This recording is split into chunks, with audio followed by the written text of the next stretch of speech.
Imagine what's possible when learning doesn't get in the way of life. At Capella University, our game-changing FlexPath learning format lets you set your own deadlines so you can learn at a time and pace that works for you. It's an education you can tailor to your schedule.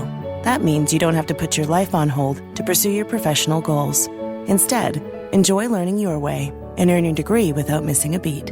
A different future is closer than you think with Capella University. Learn more at capella.edu. Bored with your boring cardio? Stop pedaling that snooze cycle to Nowheresville and try some cardio that's actually fun. Supernatural Fitness, available on MetaQuest. Isn't that right, Jane Fonda? Cardio will never be boring again. Sweat to the beat of thousands of chart-topping songs inside stunning virtual landscapes. Bet your stationary bike can't do that. Visit GetSupernatural.com and join the next fitness revolution. Supernatural VR Fitness, only on MetaQuest. Rated T for Teen. One of the most common reasons kids come to see me in clinic is because they have a lingering cough. Parents want to know, why are they still coughing? You know how it goes. Your kid has a cold, whether it's minor or like really horrific. Then they have a bunch of mucus, and now they seem totally fine, but they are still coughing. You want to know if you're missing something. I think parents fear that their kid has pneumonia or they've been ignoring something as a lingering cough, but really it could be a sign of some much more sinister condition. Let me share one of my favorite cases because it helps explain the kind of cough that you should worry about and distinguishes it from the kind you could probably ignore. Okay, here it is. I had this 3-year-old patient who just over the course of about a day started to have a fever and looked really, really sick. He didn't have any congestion and he wasn't coughing. The one thing I found when I examined him was that he had a very faint wheeze in the back of his right side of his chest. He had never wheezed before, so I didn't think this was necessarily asthma. Plus, he wasn't wheezing on the other side. His left lung sounded totally normal. I asked if he had been coughing, and the parent said no, he really hasn't. However, 3 weeks ago, he had one episode of really bad coughing that lasted about 10 minutes. They thought maybe he had choked on something, but he seemed totally fine after that, except once or twice more, he maybe had a coughing fit that really didn't amount to much. So I ordered a chest x-ray to see why he was wheezing in only his right lung. I read the radiologist's report and it said he had a right-sided pneumonia, and that was all. But that didn't make a lot of sense to me. I looked at the x-ray myself and I could see a tiny white solid line inside the pneumonia area. So I called the radiologist and I looked at it with him and he said, "Oh yeah, I didn't notice that. That's a foreign body." So the kid went to the operating room and sure enough, the pulmonologist pulled out a light bright peg in his right lung. Remember those? That was that really fun toy that has all those little clear plastic pegs and you could make a design. He had aspirated it a few weeks earlier when he had that coughing episode, and he really didn't have a lot of symptoms until that part of the lung that was blocked off filled up with fluid, got bacteria in it, and caused a pneumonia past the blockage. The wheezing was the sound of air whistling past the light bright. It was a really fun case. But here are some takeaways for you. I think a lot of parents worry that their child has pneumonia when they're coughing, but most of the cases that I've seen of bacterial pneumonia, the kid doesn't really cough. I know this is surprising. Most kids with pneumonia have a fever and they have belly pain. The belly pain is because the lung infection is near the abdomen, I think.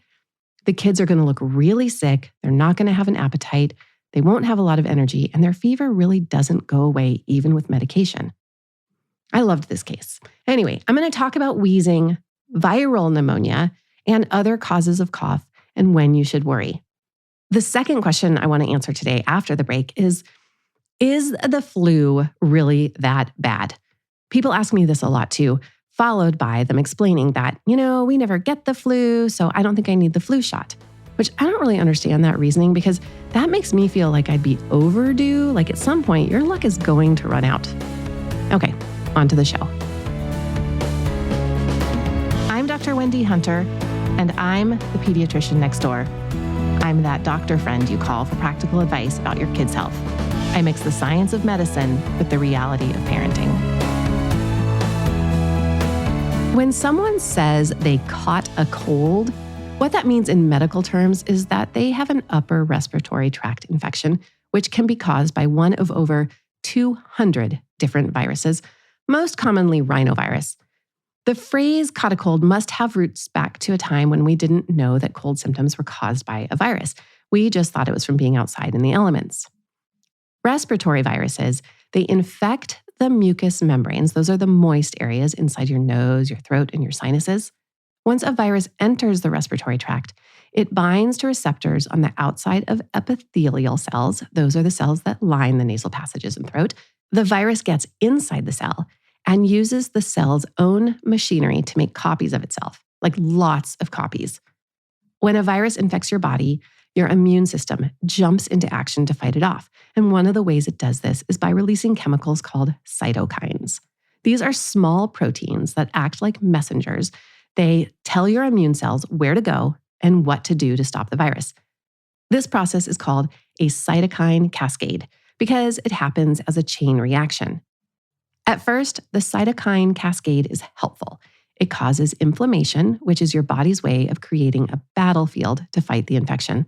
This inflammation is what makes you feel sick. This is why you have symptoms like nasal congestion, fever, fatigue, muscle aches, and runny nose. These are actually signs your body is working to get rid of the virus. But sometimes the cytokine cascade can get out of control. Instead of just attacking the virus, the immune system starts attacking healthy tissues too. This overreaction is called a cytokine storm, and it causes severe inflammation throughout the entire body. Blood vessels can start leaking. That can lead to low blood pressure. Fluid can build up in the lungs, making it hard to breathe, and organs like the heart, liver, and kidneys can start to fail. In the worst cases, this out-of-control response can lead to septic shock or multi-organ failure, which can cause death if it's not treated quickly.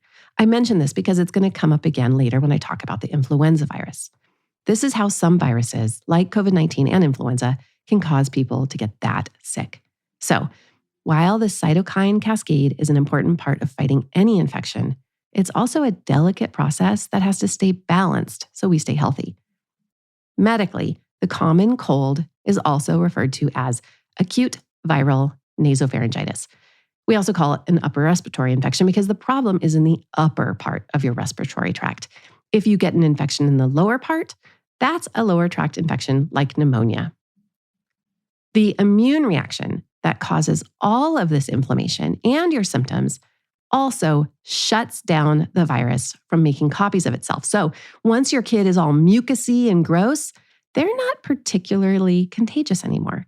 They're super contagious right before their symptoms start when the virus is furiously making copies of itself and spewing them out of a kid's respiratory tract all over you. And that happens before the immune system starts the battle. I would rather be around a sniffly kid than a perfectly healthy appearing kid. They are the ones to watch out for. As you've witnessed, symptoms can last a really, really long time. And that's what I'm seeing right now. Lots of kids have 4 to 6 weeks of cough, but they seem kind of fine otherwise. Why do we get a cough in the first place? And why does it last so long? A cough is the body's way of clearing out mucus and irritants to protect the lungs. You have a cough reflex, and that comes into play here. When it's tickled, you have to cough.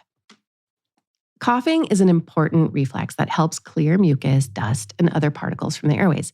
It also protects the lungs from inhaling harmful substances like germs and chemicals, or food that might go down the wrong way. The way coughing affects the body depends on the different nerve pathways that control the reflex. How a cough sounds depends on where the cough starts and what caused it. I myself can tell a lot about a cough when I hear a patient cough. Coughing happens through a complex process, and it starts when receptors in the airways are irritated. The cough receptors are located in your throat, trachea, and large and small airways, and some are even found in unexpected places. You have cough receptors inside your ear canals, sinuses, your diaphragm, and in your stomach.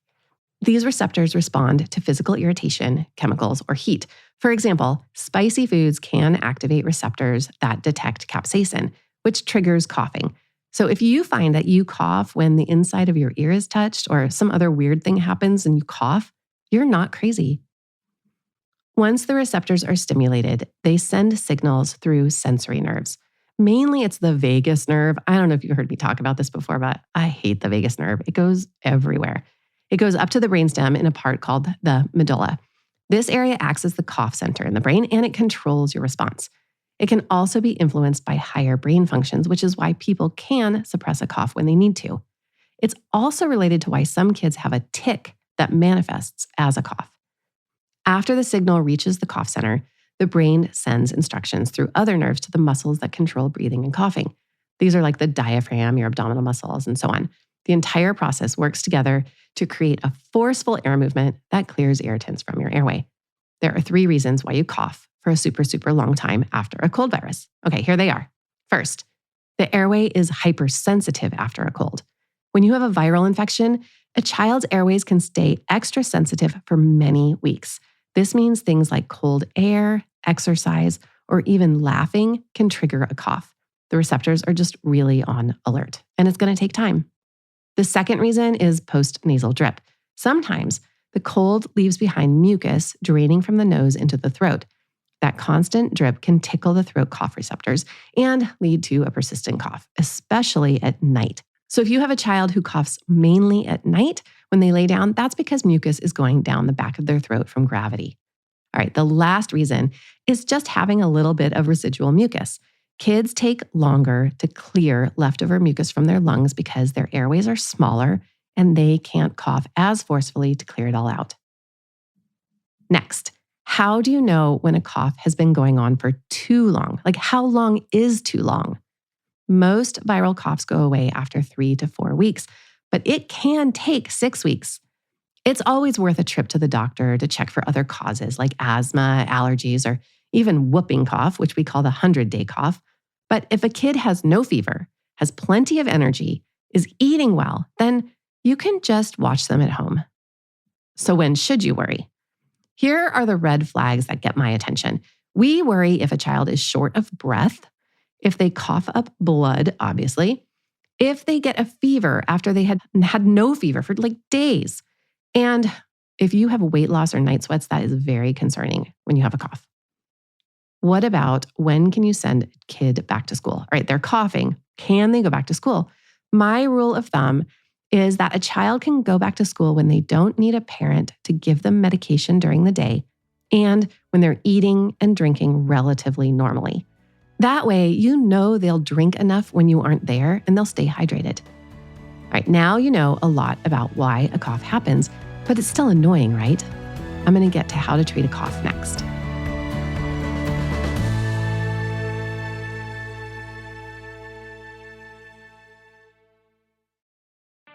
Bored with your boring cardio? Stop pedaling that snooze cycle to Nowheresville and try some cardio that's actually fun. Supernatural fitness, available on MetaQuest. Isn't that right, Jane Fonda? Cardio will never be boring again. Sweat to the beat of thousands of chart-topping songs inside stunning virtual landscapes. Bet your stationary bike can't do that. Visit GetSupernatural.com and join the next fitness revolution. Supernatural VR Fitness, only on MetaQuest. Rated Teen for Teen.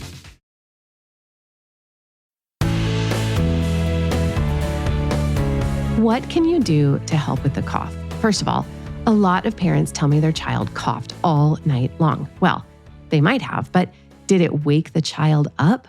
Some kids cough, but they feel plenty rested the next day. So I would pay attention to that first. Just ask your kid, did you sleep okay? So what can you do to help the cough? First, consider why a kid is coughing. Is it mucus dripping down their throat? In that case, the best thing you can do is rinse out the excess mucus. Saline spray or saline irrigation in the nose is the very best treatment in this case. I think kids as young as age 6 can do a full nasal irrigation. There are a couple of different kits you can buy over the counter, or you can try a neti pot. You can also try a steam shower before bed or use a humidifier. I've probably shared this a million times, but it's really important to me. There is so much research that shows that salt water is beneficial to the cells lining your respiratory tract. It doesn't just work by washing the mucus away. For anyone over age 11 or 12, nasal saline irrigation is the very best way to prevent a sinus infection. Why isn't it the best way to prevent an infection under age 11? because kids that age have sinus spaces that are so small and underdeveloped, kids under 11 really can't actually get a sinus infection. There just aren't sinuses to infect. What else can you try? I recommend a shot of whiskey, but that would be for probably a little bit older age groups. So, over age 2, a teaspoon of honey can be very soothing, or warm herbal tea with honey. There are cough lollipops, lozenges. You have to try absolutely everything, and each thing you use will help a tiny little bit. And that's the best you can do. You basically just have to cough until your body heals from the inflammation, and then you stop coughing. Cough medicines are generally not very helpful, unfortunately. There is one prescription medication that works for a very few kinds of coughs, and it's called benzonatate. The brand name is Tessalon. It literally numbs the nerve, the cough reflex, so it isn't triggered as easily. It works for some people for some coughs, but I'd really only use it over about age 12. The other medication people always ask for is an inhaler. There are 2 kinds of inhalers.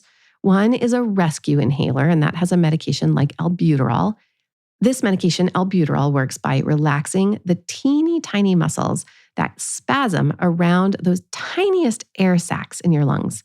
You can tell that's where the cough is coming from if a person is wheezing, which this is really important. You cannot hear wheezing with your ears.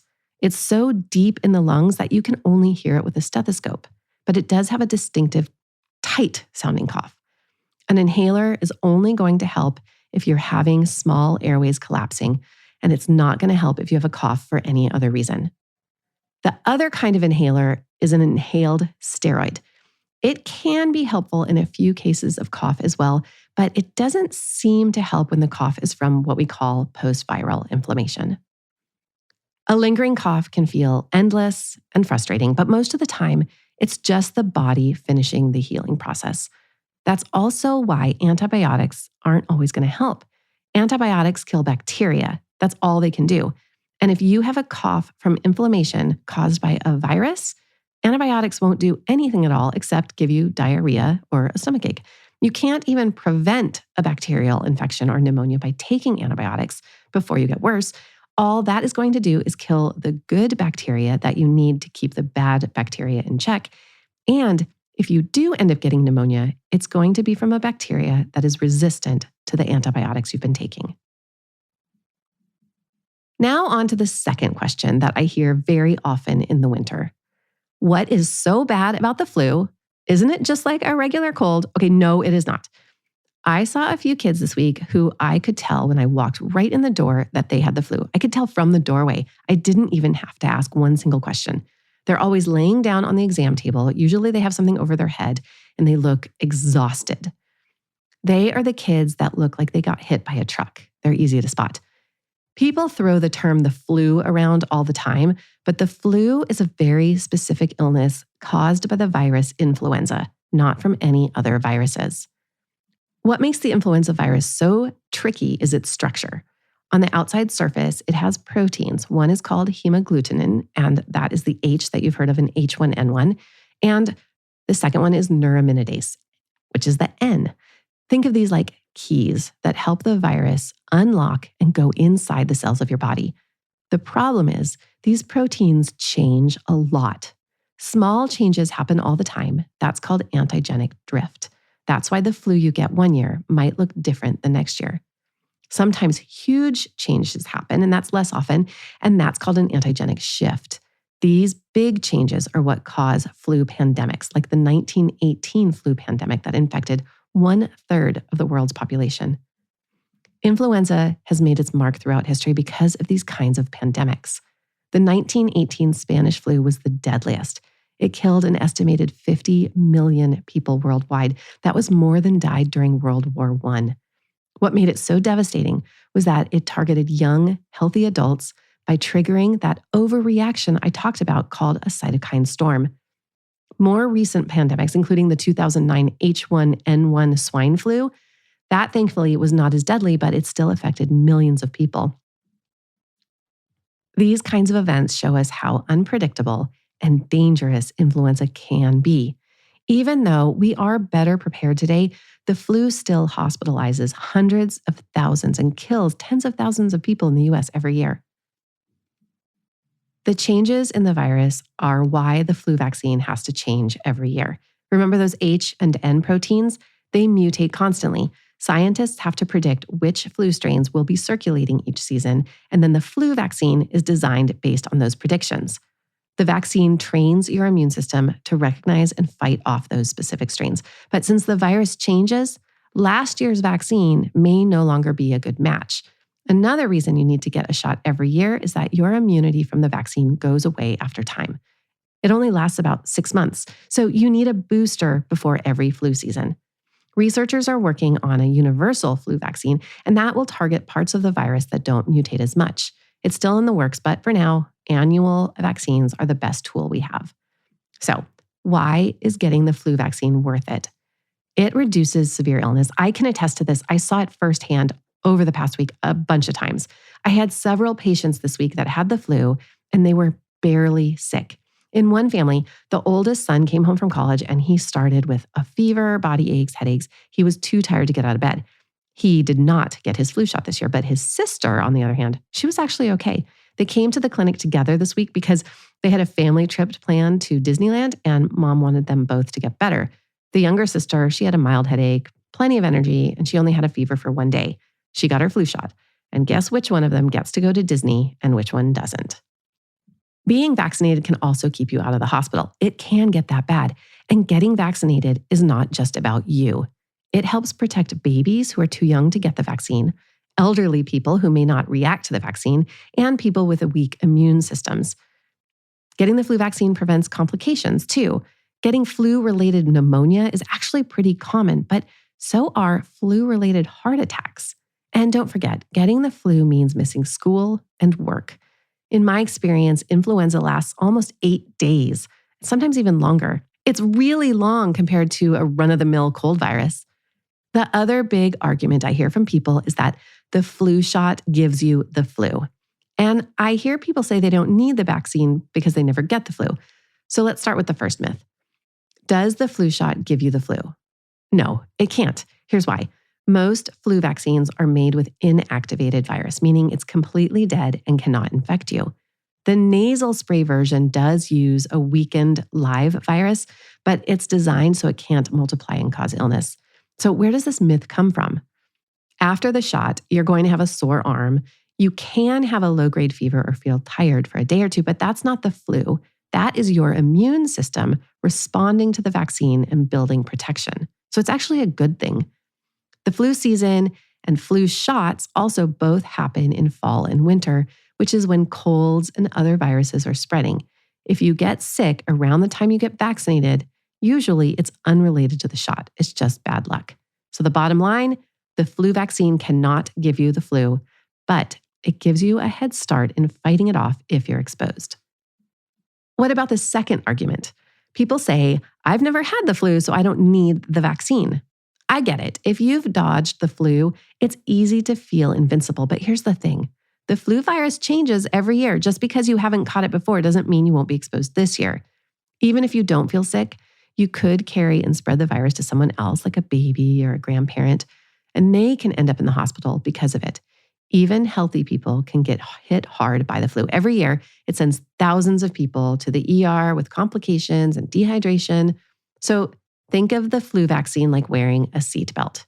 You might never get into a car accident, but you still buckle up just in case. So whether you've had the flu before or not, the vaccine is your best defense. It lowers your risk of getting sick.